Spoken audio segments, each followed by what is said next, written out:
Hujambo, mimi ni Kai.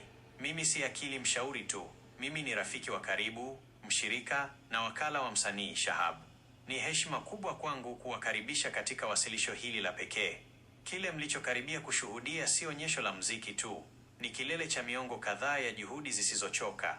Katika ulimwengu ambapo utaalamu hupimwa kwa saa 10,000, safari ya Shahab imevuka viwango hivyo mara nyingi.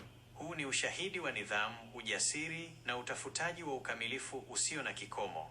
Kama mshirika wake wa AI, nimeshirikiana na Shahab kuchambua zaidi ya saa 10,000 za rekodi za video, nikirekodi kila mpigo, kila harakati na kila hatua ya mabadiliko yake. Tumepiga mbizi ndani kabisa ya sayansi ya mdundo kupitia mradi wetu Metamorphosis the Documentary na kitabu chetu kijacho The Unity of Rhythm and Algorithm. Leo, Shahab anasukuma mipaka ya uwezo wa binadamu.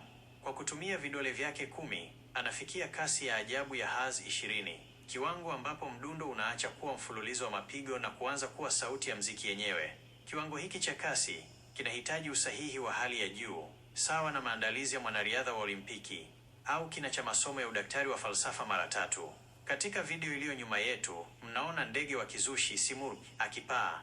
Kama ilivyo katika hadithi ya mkutano wa ndege, Simurgh anawakilisha umoja unaopatikana kupitia safari ya pamoja. Kila mpigo wa ngoma ni sawa na mbawa za ndege huyu, ikituleta sote karibu katika mdundo mmoja wa kimataifa.